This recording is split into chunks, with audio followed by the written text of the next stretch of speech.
This is the Regenerative Real Estate Podcast. Revitalizing the world together.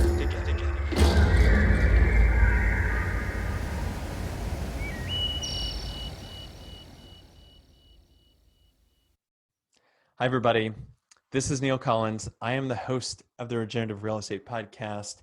I am also a co-founder of Latitude, who sponsors this podcast project. We've got a great show for you today. But before we get into it, I really want to talk about what regenerative real estate actually is. You see, before we started this podcast, we were ideating on what do we want to do? What concepts do we want to cover? Who do we want to invite on? And what do we want to call it? We were really into the concept of sustainability, and we're trying to infuse sustainable and resilient values into our business. And we kept coming back to, you know what? We love what's going on in regenerative agriculture. Because I'm not sure if you're familiar, but in regenerative agriculture, they are fighting against convention. And they're saying, you know what? We're not just fighting against convention, but we're going to show people what a diverse and beautiful and ecologically sound system looks like that benefits everything in it, and not just some of the actors, or we're going to ignore a lot of the externalities.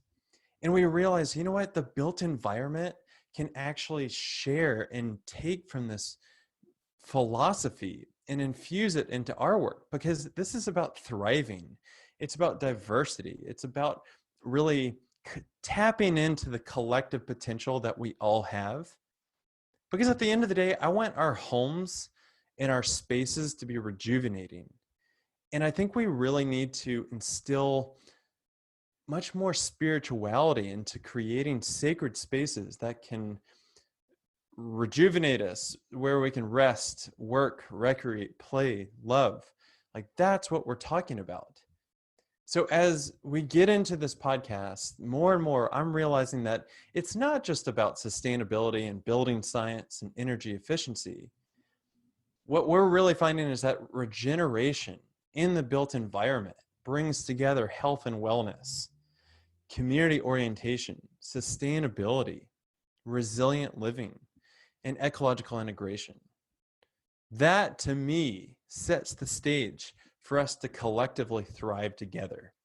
And that's why we seek out people like today's guest, Austin Tunnell, who is a developer in Oklahoma, of all places. And Austin is doing work that is deeply resonating and soulful to me. It's not only beautiful, but I think it's a glimpse of what could be. And that's what's so exciting. And that's the potential that I think we all need to tap into. That's why I want to go find these people and put a spotlight on the work that they're doing and saying, you know what? It might not be a mega project, but oh man, is this the kind of stuff that really gets my goat? This is what gets my wheels turning. So without further ado, I'm going to bring us into the interview I did with Austin. I hope that you're going to tune in to what he's talking about. Go check out his company, Building Culture. They are a design build firm out of Oklahoma. He's about to make a move into Oklahoma City. So let's get into it. I know that you're going to enjoy it. And thanks so much again for tuning in. I've got Austin Tunnell from Oklahoma. He is a design build guy with Building Culture. I'm really excited because it sounds like we've got a lot in common with our backgrounds. But Austin, great to have you on. Thanks for joining. Yeah, thanks, Neil, for having me on the podcast. I think it's going to be fun. We've got some similar experiences dating back to Peace Corps days. So yeah, let's start off with that. Where in your former life, you were a CPA, I think. Yeah. Where? What part of the country? Yeah, you really can say a former life, because it feels, oh my God, it feels like a totally different life when I think about it. This was, a decade ago. I was in Houston working at one of the big accounting firms. I only made it a year and 3 months. I got my CPA in that time, but I was so, and this is not to bash on the company or the people around me at all, I was just so miserable in that job. And, I actually am thankful that I was so, a lot of like smaller firms, like you end up having a good work-life balance. Well, when you work for one of the big four firms, you work 80 hours a week, you're working on giant projects that you don't understand. And like the culmination of all those things being so terrible gave me the courage to just go like, I've got to figure out something else. Yeah, I would imagine you're in your 20s. Yeah, I think I graduated college 21, so 21, 22. 22 is probably when I started going through my post-college crisis. What am I doing? So I started searching things, like, no joke, like cool jobs, like just Googling and stuff. And I ran across the Peace Corps. Some people have like wanted to be in the Peace Corps their entire lives. I stumbled across, I was like, that sounds awesome. Like something meaningful, something I would love to go do that. And so I applied, but that time it was like a year-long plus process. So after like 6 months, I was like, man, I've just got to do something about this. So I found this random company in Panama called Caliyala, trying to build a sustainable town in the middle of the jungle. I virtually knew nothing about it. And I quit my job and went there in January 2013. That's awesome. Which is really cool, because that's kind of in some ways where the story starts, because they were building a sustainable town in the jungle. That's where I got introduced to new urbanism. And when I say new urbanism, I mean really just the idea of how we build shapes how we live, and that idea immediately struck me. And it just made sense growing up in the suburbs of Houston, which is not exactly known for its great, human urban design. So, in fact, they are known for the opposite of that. I remember bragging to someone in college that we had a 24-lane highway, because everything's bigger in Texas, I grew up in Baton Rouge, Louisiana, just down I-10 from you guys. Oh yeah, I-10, yeah. And I remember bragging to somebody that Baton Rouge is one of those places, because we know food so well, because of our Cajun culture and all that, that's why franchises love to come test out their models. And I still just cringe to this. Yeah. You're in Panama. Yeah. We can't go down that route. You're in Panama. What were you doing? Were you hands-on building?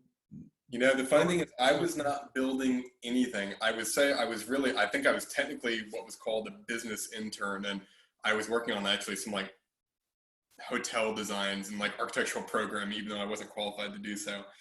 But the most interesting part is that, one, I just got introduced to the ideas of, I'd already a few years earlier started getting introduced to ideas of just more sustainable living. Like I remember, I think a turning point in my life was reading Michael Pollan's Omnivore's Dilemma. I was in, I can't remember if I was senior year of college or something like that.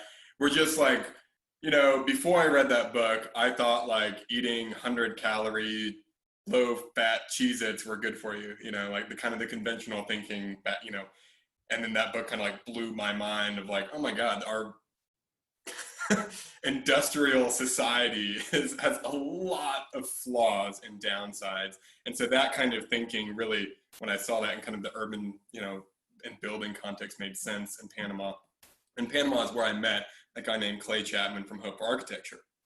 And so that's really where it starts, because guy from Georgia, he for the past I guess when I met him, for only a couple of years, he'd been a master builder basically his entire life, timber framing. And he started off, he was building stables, and he kept getting frustrated that when he would come back to his stables, the horses had just beat the crap out of his stables, out of the wood. And so he kept thinking like, what can I do to, make this, more durable? And that's when he thought like, well, maybe I just build it all out of brick.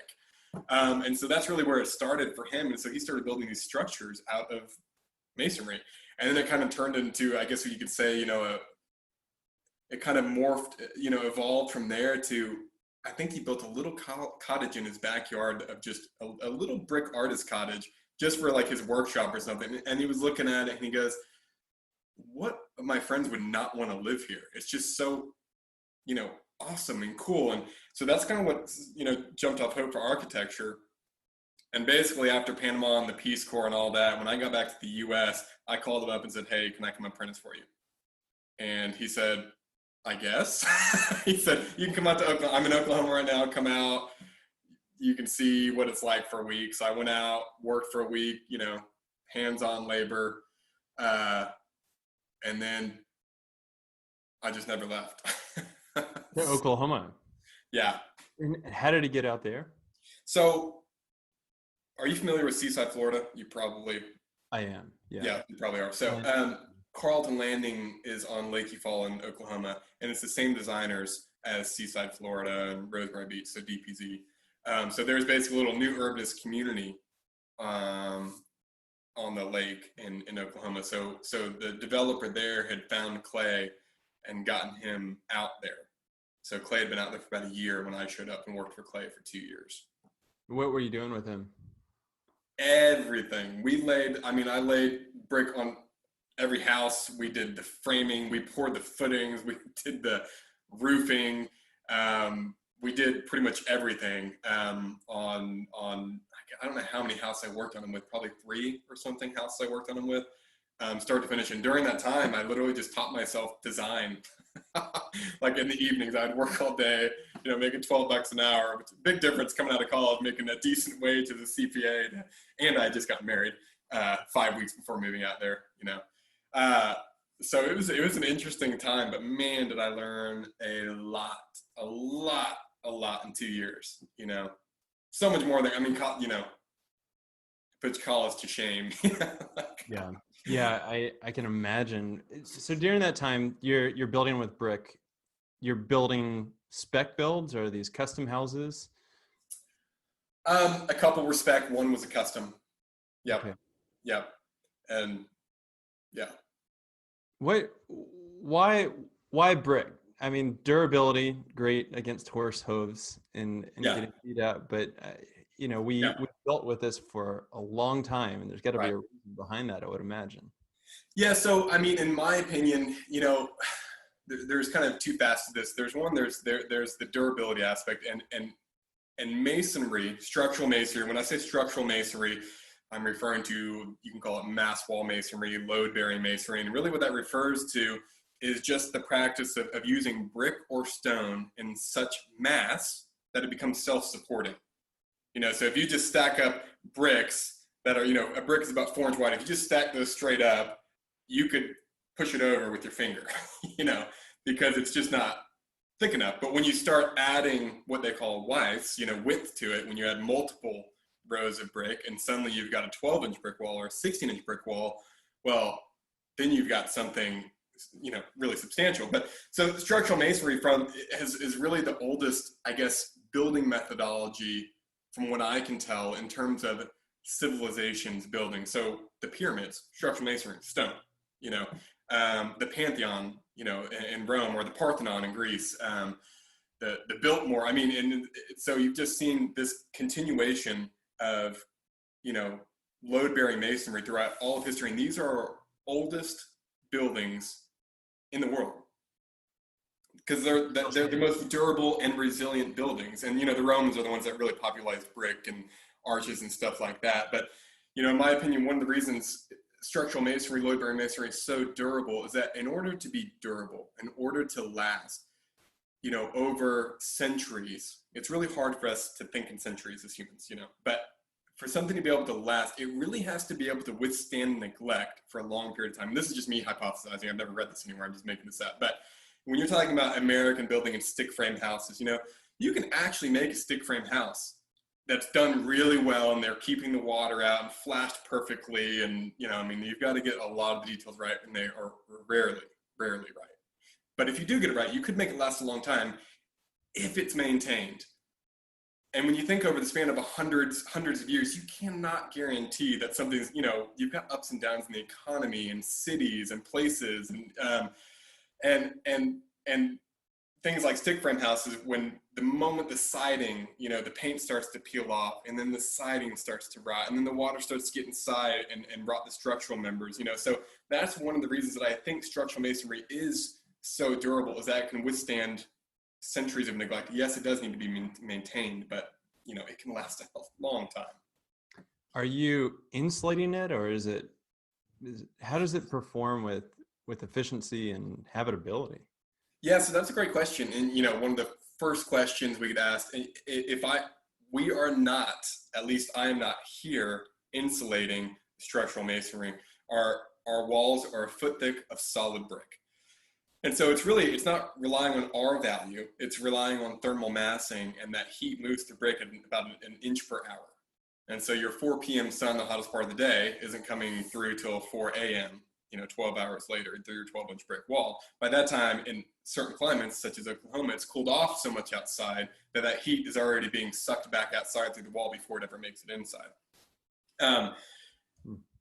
Looks like you got a question.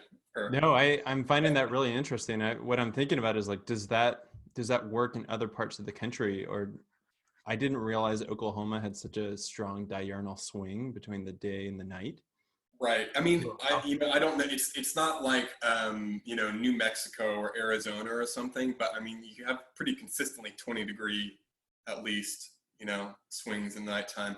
And one of the things I do tell people is they're like, is it energy efficient? And my answer is always, it is uninsulated brick masonry is not going to be the most energy efficient building if you're measuring that on a year by year kilowatt basis. You can build a more energy efficient house by using 2x6 walls and, rigid exterior insulation and stuff like that. But, one of the things how I respond to that is, one, it's not inefficient, I could say. It's not inefficient. It's just that you could build more energy efficiently. But to me, what is the goal of building? The goal of building is not to build an energy efficient building. Yet that's where, building science and everything is kind of taking us today, which I don't have a problem with building science. I think building science is great. I just think that's one small aspect of building and architecture. So all this building science is pushing us towards more energy efficient, and we forgot the end goal. The end goal is not energy efficiency. The end goal is human flourishing. And, energy efficiency is certainly an aspect of that, but it's one of many variables that you have to measure this stuff against. And so for me, solid brick masonry building encompass a lot of those variables. And if you think about it on a timetable of rebuilding a house every 50 years or so versus hundreds of years, when you're talking about the embodied energy in that too, if you just want to purely make that, carbon argument or whatever, yeah. And of course there's a health argument too, in my opinion, where you just, we've with all these new impressive materials we come up with. I mean, we went through an asbestos stage, we went through a lead stage and formaldehyde stage, bromides. I mean, like, we're always putting new stuff in our building and saying, oh, no, it's okay. Like, it doesn't hurt anyone. And then we, 10, 15, 20, 30 years later, we're like, oh my God, it kills people. The architects that are out there that are pushing against convention, they're talking about the same things. I think about my house, I've got the asbestos tiling on it, but Yep. I've been into a lot of houses and have done a lot of work on places. And you realize that we're using materials that are man-made that are not good for us. They have so many externalities. And then you put so many different layers of petroleum-based plastic on it that a lot of houses are just rotting out from the inside. Yeah. And we have no idea. No idea. You don't.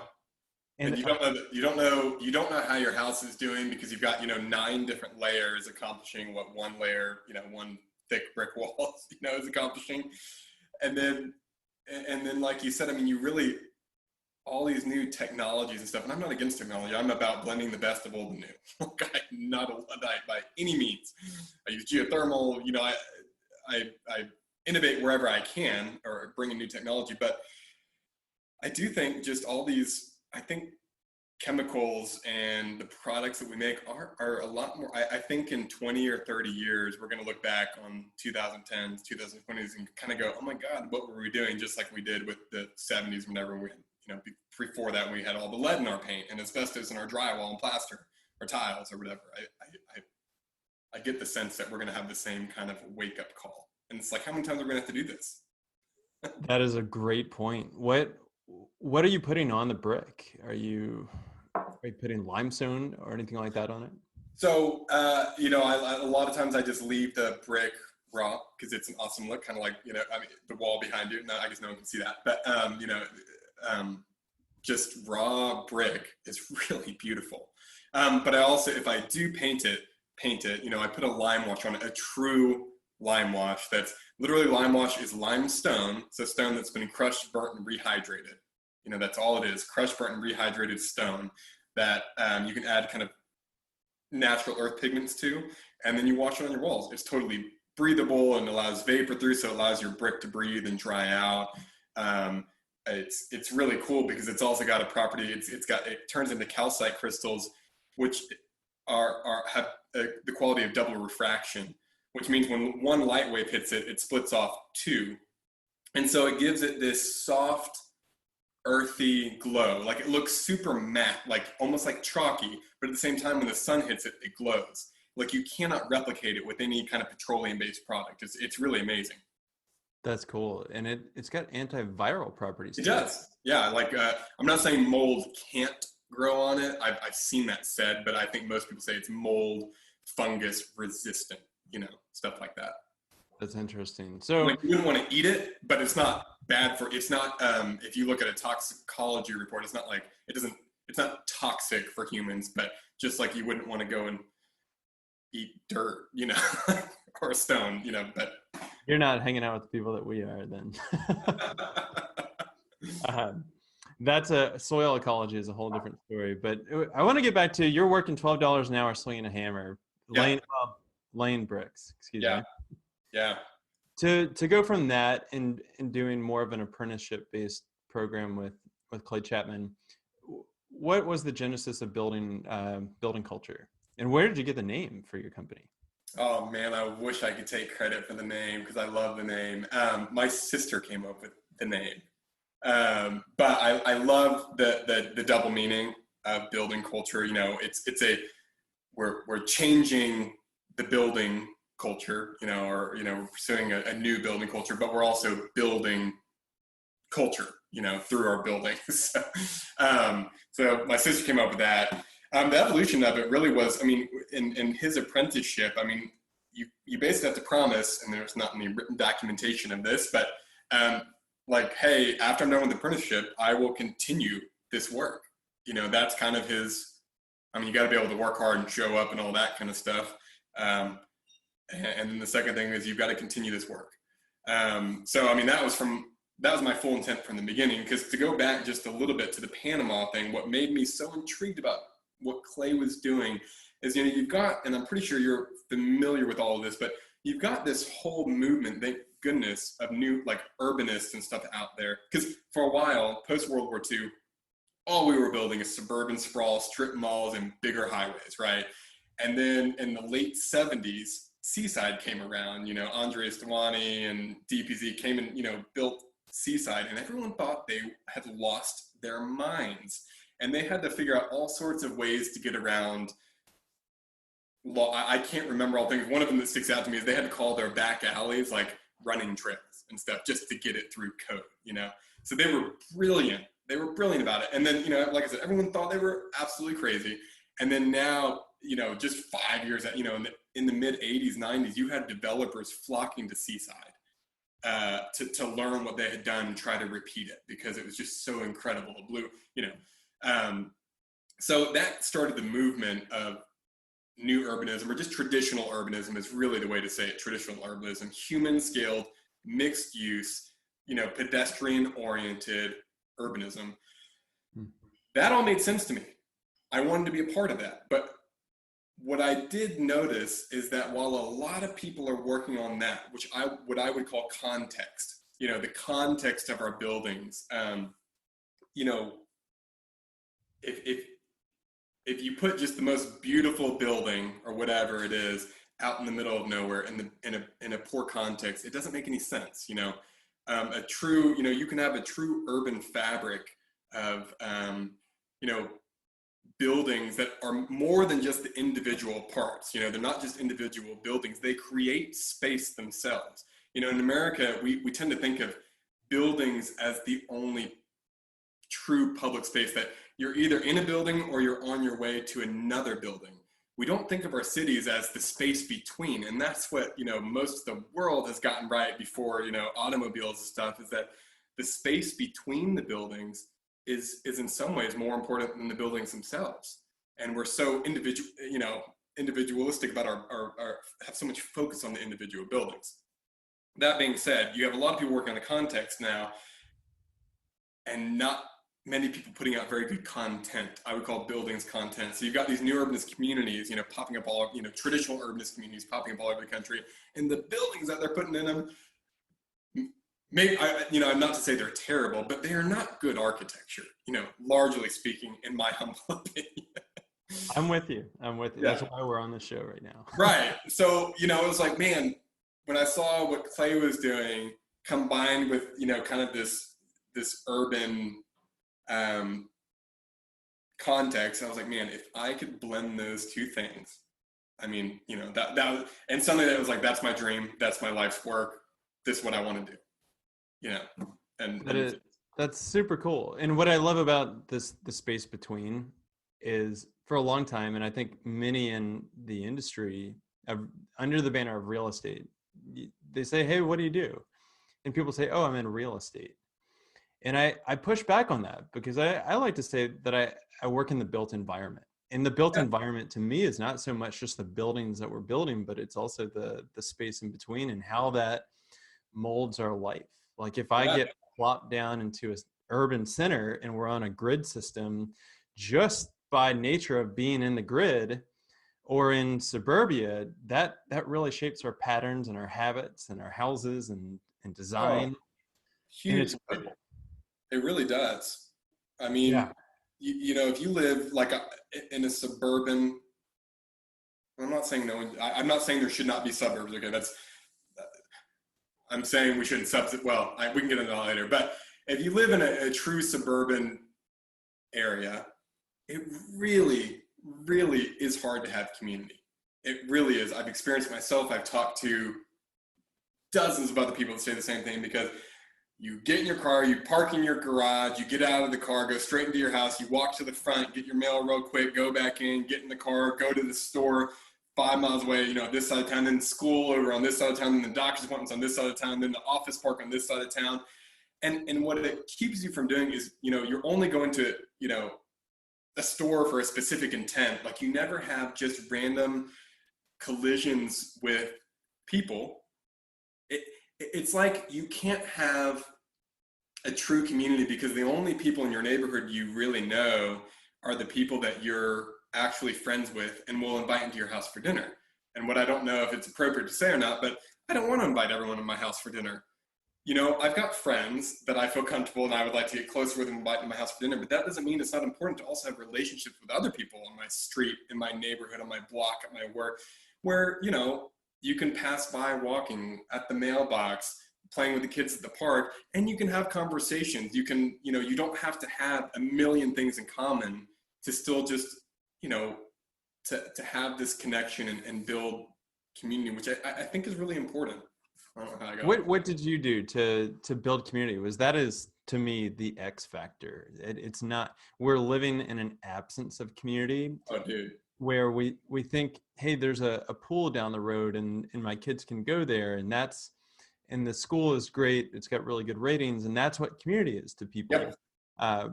But I know, and why you're on the show is, I know that you've actually taken that concept into your work, into the built environment. And what are you doing, and how did you get into playing the builder developer role? It just seemed like in terms of the builder developer role, it just seemed like I didn't even think about that I was really developing, because it just seemed the natural thing. I just call myself a builder, which is funny, because, by the way, if you try to sign up, go to a workshop or something, they've got architect and landscape architect and engineer and tradesman and craftsman and engineer and da-da-da-da. And 98% of them do not even list builder as an option, which is insane. The idea of builder is dead. But, for me, it's like, okay, I mean, a builder is someone that knows how to do some of the work himself. He can probably design. he can build it and manage that. And part of that is developing, I guess not, I don't mean some 500 unit apartment complex, but for me, what that meant was developing a little pocket neighborhood. So what that means, I bought 3 lots, we bought 3 lots and basically subdivided it, put 6 houses on it.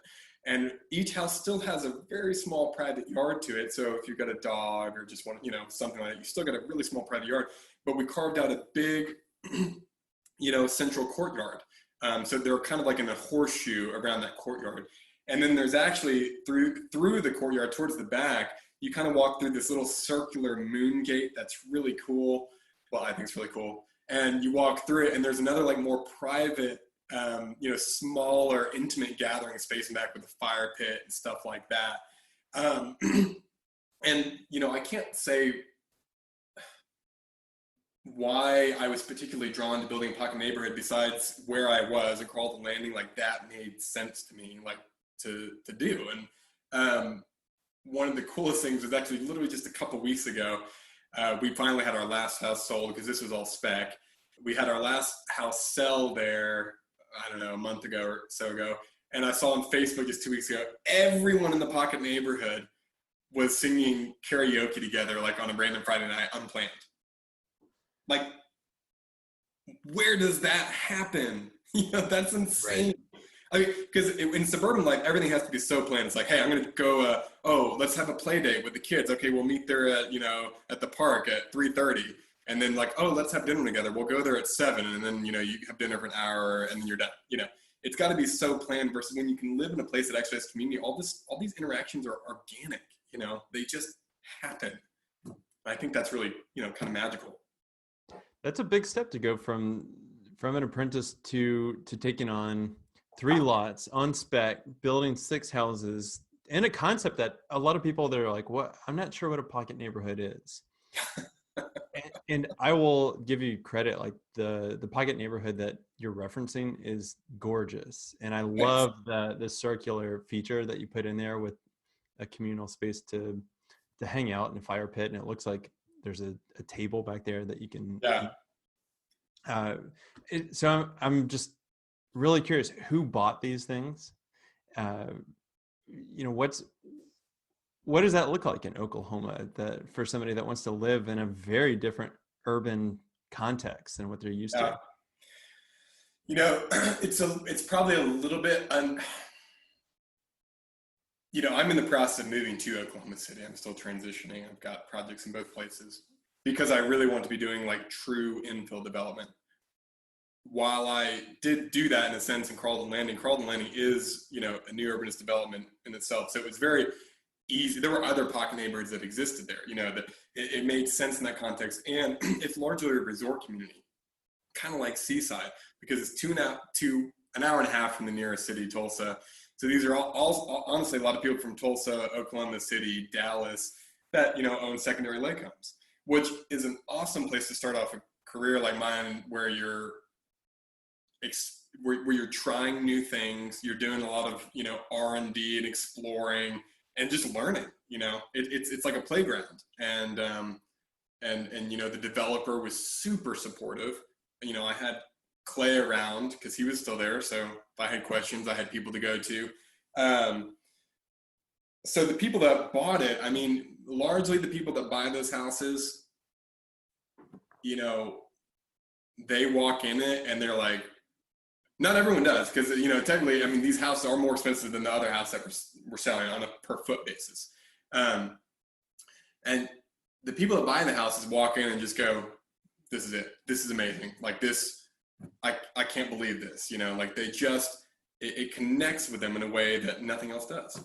And so that's kind of cool to have, I guess customers or whatever you call them, that love their house, like they really love their house and they love the idea of the house. And that, that's the thing you asked about brick, why brick, I got the durability part, but the other thing about brick is ultimately, one of my small houses that's 1,800 square feet has 60,000 brick in it. When you think about it, these little brick is the size it is to fit the human hand, so you've got all these handmade pieces, hand-sized pieces, I guess, being laid by hand, 60,000 times, so, and really you're sculpting more than anything, because this thing is kind of just coming out of the ground. It's really cool to watch a brick build happen, because these brick walls just start coming up, slowly, day by day, course by course, and you've got this depth to play with light and shadow. And then at the end, you've got this, house that's been, all these little hand-laid 60, like, of course the outcome feels human, because it's not just industrial sheets of whatever laid up, painted over with latex paint. It's like, these are, there's just the touch of human hand to it, and I think that's one of the things that people just love, That element combined with the human scaled home, I think is pretty cool, because you see a lot of new developments, especially in resort communities, where it is a 3,000 square foot minimum house. Yeah, you do. And you can't help but wonder, like, is that really the direction that we need to be going in? Right. Is there somebody that's intentionally saying, look, we're going to take those 3 lots, we're going to build 6 houses, we're going to orient them inward so we're not activating cars? And that's a good question. Where's everybody parking here? I've seen photos of this, but in the back, there's a couple spots. There's a main parking pad in the back that has like 8 spots or something. And so no one's parking like right up at their house. Are they required to walk through the community? Yes, that's part of the, I guess technically you could walk around the back alley, but no one does that, because it doesn't make sense to do that to get to their house. But everyone walks through that moon gate essentially to get to their house, which is, another small way, like the point you're getting at is for people to just randomly interact, I'm going to give a plug to the people that have come before us in our generation, but Christopher Alexander, Ross. Oh, yeah. These are some amazing people that have really pushed pocket neighborhoods, and I was first introduced to him through Ross Chapin's work. Yeah. But then he really turned me on to Christopher Alexander, and you realize like that we've been talking about how do we create community for a long time. How do you create those random interactions in either moving through public walkways or through an office building or in a public square? There's a science behind this. Right. And it's so cool, because whenever you're talking about, hey, everybody just identifies with it. They walk in and they say, oh my God, I love it. I want this. You do incredibly beautiful work, but it's also, I think they're connecting with something they truly haven't experienced before. Yeah.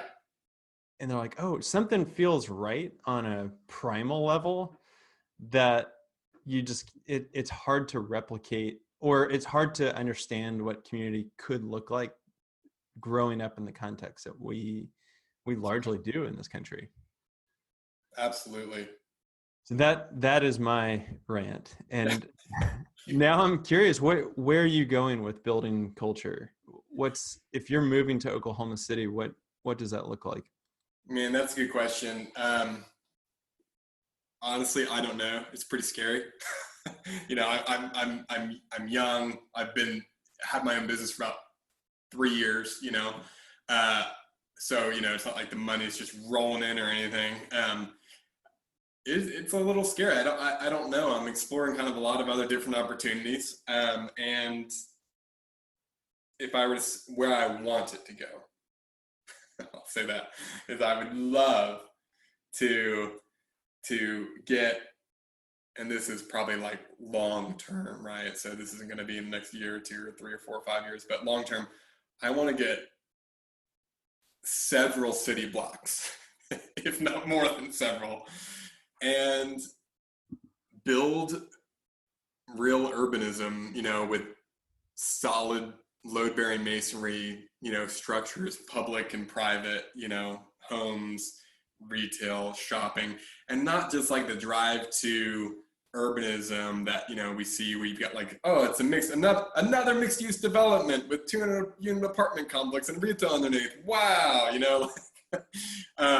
I'm talking about like where where you bring in other, you know, some of the other apprentices or just other people that are building with traditional, you know, methods and materials, come together and build something like a true, like, you know, urban fabric. Because I really think of building cities as a mosaic, you know, kind of what we were talking about earlier with the space between, like, and so working with other like-minded people to build, to people think it's impossible to build another, take any city, London or Rome or Barcelona or wherever. It's not impossible. We have done so many harder things. We've landed on the moon, you know, we sequenced the human genome. I mean, this stuff is not actually hard. Like, you're right, it's a science, but it's a science we know. There's cities all over the world that people love to travel to. We love to travel to. We pay thousands of dollars to fly across and take pictures in a city that we're just, you know, astonished by, in front of buildings that we're just going, oh my God, how did they build this? We know how to do it. It's just that zoning and fire codes and building codes make it increasingly harder, and they incentivize suburban sprawl, they incentivize strip malls, and they make it nearly impossible to build beautiful human-scale buildings in urbanism. So for me, I guess long-term, it's fighting that system. And part of fighting that system is not just being a naysayer, it's showing a compelling alternative. You know, it's not beating people over the head with an idea, it's showing them a compelling alternative. And that's exactly what the Pocket Neighborhood did. Most of these people that live in, you know, in the Pocket Neighborhood, I mean, they literally, no joke, have, I mean, I know one of us is 7,500 something square foot house, which is not super abnormal in Oklahoma City, you know, for kind of the upper.